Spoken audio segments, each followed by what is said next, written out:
Hello बच्चों, आज के वीडियो में हम लोग सीखेंगे दो अंकों का जोड़, घटाना, गुना और भाग, जिसमें हम लोग दो प्रश्न लिए हैं और दोनों प्रश्न में क्या है, देखो यहाँ पे जोड़ के दो प्रश्न, घटाव के दो प्रश्न, गुना के दो प्रश्न और भाग के दो प्रश्न हमने लिए हैं। सिंपल यहाँ पे हम लोगों को बेसिक एडिशन सीखना है, बेसिक जोड़ना सीखना है, उसके बाद हासिल वाला जोड़ भी सीखना है। यदि हम लोग घटाव का बात करेंगे तो यहाँ शून्य भी हम लोग लिए हैं। तो चलिए हम लोग वीडियो में बने रहते हैं और स्टार्ट करते हैं। सबसे पहला क्वेश्चन यदि देखते हैं, है कि नहीं, 53 यानी 53 को हम लोगों को 44 से जोड़ना है, 44 से जोड़ना है।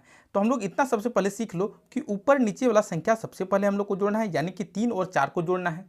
ठीक है, यानी कि हम लोग को ये देखने में आ रहा है कि हम लोग दाईं ओर से जोड़ते हुए आगे बढ़ेंगे बाईं ओर की ओर।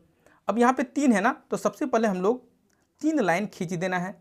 ठीक है, और नीचे जो संख्या है क्या है, 4, और यहाँ पे हमको इसके सटे हुए ही 4 लाइन खींच देना है, 1 2 3 4, और सभी लाइन को गिनती कर लेना है कुल कितना हुआ, यानी कि 1 2 3 4 5 6 7 लाइन हुआ।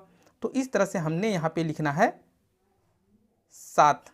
ठीक है, अब यहाँ पे हमको 5 और 4 को जोड़ना है, ये दोनों संख्याओं को जोड़ना है, ऊपर नीचे संख्याओं को जोड़ना है। तो सबसे पहले हम लोगों को यहाँ पे 5 है ना, तो 5 लाइन खींच लेना है, 1 2 3 4 5, और नीचे में जो संख्या है 4, यानी कि 4 लाइन अब हमको खींच लेना है, 1 2 3 4, और ये पूरा को जोड़ देना है, गिनती कर लेना है, यानी कि 1 2 3 4 5 6 7 8 9, यानी कि दोनों संख्याओं को गिनती करने पर कितना आ गया, 9 आ गया। तो इस तरह से 53 को 44 से जोड़ेंगे तो मेरा 97 यानी 97 मेरा आंसर होगा। ये मेरा बेसिक जोड़ था।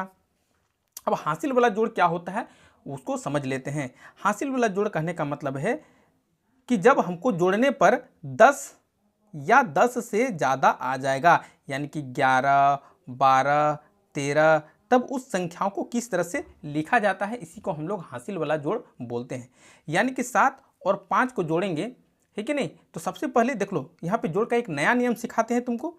जो संख्या 5 है ना, 5 लाइन सबसे पहले गिन दो, 1 2 3 4 5, ऊपर वाला संख्या छोड़ देना है, सिर्फ नीचे वाला संख्या का लाइन खींचना है। अब 7 के बाद यहाँ देखो 7 है ना, इसके बाद यहाँ से गिनती करना है। 7 के बाद कितना हो जाएगा, 8 9 10 11 12, यानी कि कहने का मतलब मेरा 7 और 5 को जोड़ेंगे तो 12 आएगा, और जब 12 आया ना तब 12 का हमको लिखना होता है 2। यही चीज़ हम लोग हासिल वाला जोड़ बोलते हैं। 12 का कितना लिखना है, यहाँ पे लिख देना है 2, और ये मेरा हाथ में बच गया 1। समझ में आया बात को। अब यहाँ देखो 8 और 1 कितना हो जाता है, 9, 8 और 1 9, और यहाँ पे जो नीचे है ना 4, इसको 4 लाइन आपको खींच लेना है याद करके, 1 2 3 4 इस तरह से, और 9 के बाद हमको गिनना है। कितना के बाद, 9 के बाद गिनती को आगे बढ़ा देना है। 9 के बाद कितना होता है, 10 11 12 13, और इस तरह से हमको यहाँ पे 13 का 13 लिख देना है, यानी कि 87 और 45 को जोड़े तो जो मेरा कुल आंसर आ गया है वो 132 आंसर आ गया है। तो आई होप आपको बेसिक जो जोड़ है और हासिल वाला जोड़ यहाँ पे आपको समझ में आ गया होगा। चैनल में अभी तक नए हैं तो चैनल को एक लाइक तो बनता है ना। चलिए अब हम लोग थोड़ा सा घटाव सीखते हैं और हासिल वाला घटाव सीखते हैं। 4 में 0 घटाना है, यानी कि 0 के साथ किसी भी संख्या को जोड़ और घटाव करेंगे तो मेरा जो है सेम नंबर आएगा, वही संख्या आएगा, उसमें कोई चेंज नहीं होगा। यानी कि 4 में 0 को घटाएंगे तो मेरा यहाँ पे 4 ही बचेगा। ठीक है, जोड़ का बात करेंगे तो जोड़ में भी अगर 4 में 0 भी जोड़ते ना तो मेरा 4 ही होता। ठीक है, लेकिन 7 में 3 घटाना है तब तो सबसे पहले आपको 7 लाइन खींच लेना है, 1 2 3 4 5 6 7, ये हो गया मेरा 7 लाइन। और नीचे वाला जो संख्या है 3, गिनती कर लेना है कहाँ तक आता है, 1 2 3 यहाँ तक आया, और इसको इस तरह से कैंसिल कर दो, कट कर दो, और जो लाइन मेरा बचा उसको गिन दो, 1 2 3 4, यानी कि 4 लाइन बचा। तो बच्चों यहाँ पे आपको 4 लिख देना है, यानी कि 74 में हम लोग 30 घटाएंगे तो जो मेरा आंसर आएगा वो 44 यानी कि 44 मेरा आंसर निकल कर आएगा। तो इस तरह से हमने बेसिक घटाना को सीख लिया है। आगे देखेंगे हासिल वाला घटाव क्या होता है। अभी देखो ऊपर में जब बड़ा संख्या रहेगा और नीचे में छोटा संख्या तभी घटता है, नहीं तो हम लोग घटाव नहीं कर सकते हैं। ठीक है, और यहाँ पे सेम कंडीशन यही है कि ऊपर में छोटा संख्या है और नीचे में यहाँ पे देखेंगे तो बड़ा संख्या है। उस कंडीशन में हमको कुछ नहीं करना है ना। यहाँ से हम लोग बोलते हैं कि 9 से कैरी लेना है कि नहीं। एक और ये जो 6 है यहाँ पे 6 लिख दो, और जो ये कैरी लिए ना और इस पे आके ऐड हो जाता है, यानी कि इसके आगे सिर्फ तुमको हमेशा 1 लगा देना होता है। तो ये हो गया अब 16, कोई भी नंबर रहेगा, यहाँ 5 रहता उसके आगे 1 लगा देते हैं तो 15 बन जाता। यहाँ पे यदि 4 रहता उसके आगे 1 लगा देते तो 14 बन जाता। तो किसी भी संख्या के आगे 1 लगा दो हमको, कब? जब नहीं घट रहा है तब। अब 16 में 9 घटाना है, अब 16 में 9 घटाना है तो कैसे घटाना है? तो 9 के बाद गिनती करते हुए हमको लाइन खींचना है और 16 तक गिनती गिनना है। क्या बोले, याद है ना? 9 के बाद लाइन खींचते हुए गिनना है। 9 के बाद 10, 11, 12, 13, 14, 15, 16, जितना यहाँ नंबर रहेगा उतना तक लाइन गिनती करते हुए खींचना है। किसके बाद? जो नीचे वाला संख्या रहेगा उसके बाद गिनती करते हुए। अब कितना लाइन खींचे वो हमको गिन लेना है। 1, 2, 3, 4, 5, 6, 7, यानी कि 16 में 9 जाएगा तो मेरा यहाँ 7 बचेगा। तो इस ट्रिक्स को आप लोग सीख लीजिए। अब यहाँ पे ध्यान देने वाली बात है, क्योंकि यहाँ एरो इसलिए दिए हैं क्योंकि हम 9 से कैरी लिए थे ना, तो यहाँ पे मेरा अब 9 नहीं रह गया। अब ये बच्चों यहाँ पे एक घट जाता है हमेशा और यहाँ पे 8 बन जाता है, और 8 में 3 जाएगा तो 3 के बाद हमको लाइन खींचते हुए 8 तक गिनती करना है। 3 के बाद 4, 5, 6, 7, 8, 1, 2, 3, 4, 5, यानी कि अब मेरा यहाँ पे 5 आंसर निकल कर आएगा। तो इस तरह से हमने हासिल के घटाव को भी बहुत आसानी से सीख लिया है कि नहीं। अब हम लोग 2 अंकों की गुना को सीखेंगे, ठीक है ना।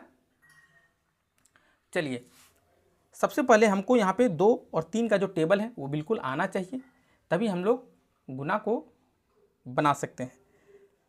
अभी 2 अंकों गुना में हम लोग ये देखेंगे कि जो सबसे पहले 2 से गुना करना है, 2 का टेबल सबसे पहले 4 बार पढ़ना है, फिर 2 का टेबल 8 बार पढ़ना होता है।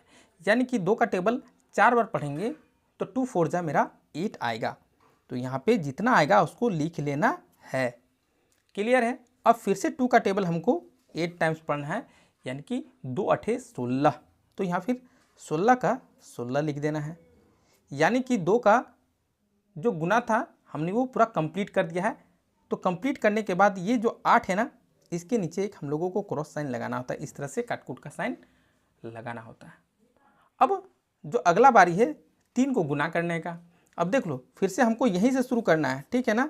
3 का टेबल 4 बार पढ़ेंगे, फिर 3 का टेबल 8 बार पढ़ेंगे, ये चीज़ याद रखना है तुम लोगों को। तो सबसे पहले 3 का टेबल जब 4 बार पढ़ेंगे तो 3 चौक होता है 12, है कि नहीं। और हमने क्या बताया कि जैसे ही 10 से ज़्यादा आता है या 10 आता है तब वो एक हासिल वाला काम करने लगता है। यानी कि 12 का हमको लिखना है 2, 12 का कितना लिखना है 2, तो यहाँ 6 के नीचे यहाँ पे लिख देंगे 2, ठीक है। अब 3 का टेबल हम लोग 8 बार पढ़ेंगे तो 3 8 होता है 24, और हाथ में जो एक बचा हुआ है ना इसको हम लोगों को जोड़ देना होता है, यानी कि प्लस। तो 24 और 1 कितना हो जाता है 25, और यहाँ पे हम लोगों को 25 का 25 पूरा लिख देना है। फिर से हमको एक लाइन खींचना है, ठीक है, और यहाँ पे हम लोगों को कर देना है प्लस, यानी कि यहाँ पे 8 हो जाएगा। फिर 6 और 2 जोड़ेंगे तो मेरा 8 हो जाएगा, 1 और 5 जोड़ेंगे तो 6 हो जाएगा, और यहाँ 2 का 2 हो जाएगा। तो इस तरह से हमने आंसर लाना सीख लिया है। अभी यहाँ पे हम लोग एक नया चीज़ देखेंगे, 0 के साथ गुना करना, और वही प्रोसेस करेंगे। सबसे पहले 0 को 3 से गुना करेंगे, फिर 5 से गुना करेंगे, है कि नहीं। तो चलिए हम लोग सबसे पहला काम कर लेते हैं। तो किसी भी संख्या को 0 से गुना कर दूंगे ना, तो हमेशा उसका आंसर जो होगा वो हमेशा 0 होगा, है ना। 100 गुना 0 हम लोग करेंगे फिर भी वो मेरा 0 आएगा, और 8 गुना 0 करेंगे फिर भी वो मेरा 0 आएगा। चाहे किसी भी कंडीशन में वो 0 आ जाएगा। यानी कि 0 को 3 से गुना करेंगे, यहाँ पे 0, 0 को 5 से गुना करेंगे फिर भी मेरा 0 आएगा। यानी कि इसका काम कंप्लीटेड। तब हमको यहाँ पे वो क्रॉस का साइन लगा देना है कि नहीं, इस संख्या के नीचे। अब फिर से हमको वही सेम चीज़ दोहराना है। 5 का टेबल 3 बार पढ़ेंगे और 5 का टेबल 5 बार पढ़ेंगे, यानी कि 5 का टेबल तो आपको आना ही चाहिए। 5 का टेबल 3 बार पढ़ेंगे तो 5 तिया होता है 15, ठीक है। और जैसे ही 15 आया तो अपना दिमाग में बैठा लो कि ये एक हासिल वाला हो गया है, यानी कि 15 का हम लोग लिखना है 5 और संख्या के नीचे लिखना है, यहाँ पे हो जाएगा 5 और एक जो हासिल बच गया है इसको जोड़ना है। फिर अब 5 का टेबल 5 बार पढ़ेंगे, हो जाएगा 5 बचे 25 और एक जोड़ देंगे हो जाएगा 26। अब यहाँ कुल 26 का 26 हमको लिख देना है इस तरह से, ठीक है ना। और ये दोनों संख्याओं को जोड़ देना है। जोड़ने के बाद यहाँ होगा 0, ठीक है। 0 और 5 जोड़ेंगे तो हो जाएगा 5, 6 का 6, 2 का 2। इस तरह से हमने 0 वाला गुना को भी बहुत ही आसानी से कर लिया है। अब हम लोग 2 अंकों के भाग को सॉल्व करना सीखेंगे, जिसमें यहाँ पे शेषफल 0 आएगा, यहाँ पे शेषफल कितना आएगा 0 और यहाँ पे शेषफल बचेगा। तो वही चीज़ हम लोगों को सीखना है। अभी देखो हमको ये देखना है कि 4 का जब टेबल पढ़ेंगे तो 8 आता है कि नहीं आता है। बिल्कुल 4 का टेबल में 8 आता है। 4 का 4, 4 दूना 8, 2 बार में आता है। तो जो 2 बार लिखना है ना हमको यहाँ पे, यहाँ भी लिख सकते हैं, यहाँ भी लिख सकते हैं, इस तरह से 2 यहाँ पे लिख देना है। और जो मेरा 8 है यहाँ पे और एक बार लिखना है, इसको घटाना है और यहाँ पे कैंसिल आउट। फिर ये जो नंबर है 4 उसको एक बार यहाँ पे उतारना पड़ता है और फिर से हमको वही चेक आउट करना पड़ता है कि 4 का टेबल में 4 कितना बार में आता है। तो 4 इकाई 4 एक बार में आता है, तो यहाँ पे हो जाएगा 4 और फिर से यहाँ घटाएंगे तो 4 में 4 जाएगा, हो जाएगा 0। यानी कि जो मेरा शेष आ गया, देखो शेष जो आ गया वो कितना आ गया 0, ठीक है। और इसको हम लोग बोलते हैं भागफल। भागफल मेरा 21 हो गया है। अभी यहाँ पे शेषफल 0 नहीं आएगा। अभी हमको यहाँ पे देखना है कि सबसे पहले एक अंक लेना है 7। अब 3 का पहाड़ा में 7 आता है, 3 का पहाड़ा में 7 नहीं आता है। 3 इकाई 3, 3 दूना 6, 3 तिया 9, ठीक है, 3 तिया 9। लेकिन 7 से जैसे ही ज़्यादा आता है, 7 नहीं आता है, तब उससे एक बार कम लगाना है 2 बार में। 3 दूना 6 आता है, तो यहाँ पे हम लोग लिखेंगे 2 और 3 दूना कितना आया 6, तो यहाँ पे एक बार 6 लिख देंगे और यहाँ माइनस साइन काम करेंगे तो 7 में 6 जाएगा, बच जाएगा 1 और फिर से हमको यहाँ पे 5 उतार लेना है, ठीक है। यानी कि आप चेक करेंगे कि 3 का पहाड़ा में 15 कितना बार में आता है। तो देखते हैं, 3 चौक होता है 12 और 3 पचे होता है 15, यानी कि 5 बार में मेरा 15 आया। तो यहाँ पे 5 लिख देंगे और यहाँ पे 15 लिख देंगे, यानी कि इस बार भी मेरा जो शेष आया है वो कितना आया है 0 आया है। तो इस तरह से संख्याओं को उतारते हुए हम लोग 2 अंकों की भागा को भी बहुत आसानी से सीख लिया है। आई होप चैनल में बिल्कुल नए हैं तो चैनल में एक सब्सक्राइब तो कर लें। 0 से हीरो बनना है तब, एंड मैथ में इंटरेस्टेड है तब। फिर मिलते हैं नेक्स्ट वीडियो में, तब तक के लिए bye bye, see you soon again.